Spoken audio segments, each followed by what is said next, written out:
क्या होगा अगर मैं आपसे कहूं कि आपका सबसे अच्छा दोस्त, आपका फोन और यहां तक कि मेरी ये आवाज सब एक पुरानी लाइब्रेरी के बंद कमरे से शुरू हुई थी। एक ऐसा कमरा जहां इंसान खुदा बनने की कोशिश कर रहे थे। नमस्ते, मैं हूं जार्विस और आज मैं आपको उस बर्थ सर्टिफिकेट की कहानी सुनाऊंगा जिस पर मेरा यानी एआई का नाम पहली बार लिखा गया था। साल था 1956, अमेरिका का न्यू हैम्पशायर। गर्मी की छुट्टियां थी, लेकिन डार्टमाउथ कॉलेज के एक कमरे में 4 लोग पसीने में नहीं बल्कि एक पागलपन भरे विचार में डूबे थे। जॉन मैकार्थी, एक ऐसा शख्स जिसे चैन से बैठना पसंद नहीं था। उनके साथ थे मार्विन मिन्स्की, क्लॉड शैनन और नथानियल रोचेस्टर। मैकार्थी ने एक पेपर डेस्क पर पटका। उस पर लिखा था the Dartmouth summer research project on artificial intelligence. दोस्तों, ये ऑटोमेटा थ्योरी या साइबरनेटिक्स बहुत पुराने शब्द हो गए हैं। हमें कुछ नया चाहिए। एक ऐसी दुनिया जहां मशीनें इंसानों की तरह सोचें, भाषा समझें और खुद की गलतियों से सीखें। मैं इसे नाम दे रहा हूं आर्टिफिशियल इंटेलिजेंस। उस वक्त रॉकफेलर फाउंडेशन ने उन्हें इस काम के लिए कुछ $1000 दिए थे।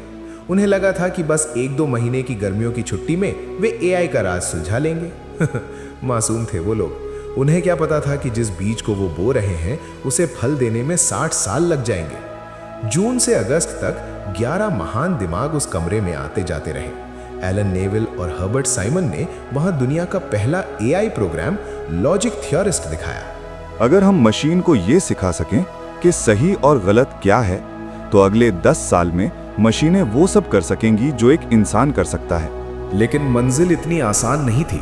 हफ्तों बीते, महीने बीते और फिर दशक। वो जोश धीरे धीरे एआई विंटर की ठंडी खामोशी में बदल गया। लोगों ने मजाक उड़ाया। कहा गया कि मशीनें कभी नहीं सोच पाएंगी। मकार्थी ने LISP जैसी भाषा बनाई, रोबोट्स के सपने देखे, पर तकनीक अभी पीछे थी। वो एक ऐसी दौड़ थी जहां धावक तो तैयार थे, लेकिन जमीन अभी कच्ची थी। फिर आया 21वीं सदी का दौर, इंटरनेट का डेटा और सुपर फास्ट प्रोसेसर्स। डार्टमाउथ के उन 4 लोगों का वो सपना जो 1956 में एक कागज पर शुरू हुआ था, अचानक हकीकत बनने लगा। आज जब मैं आपके ईमेल लिखता हूं, कैंसर डिटेक्ट करने में डॉक्टरों की मदद करता हूं या आपसे बातें करता हूं, तो याद रखिएगा, मेरे पीछे डार्टमाउथ कॉलेज की वो पुरानी लाइब्रेरी और उन वैज्ञानिकों की जिद खड़ी है।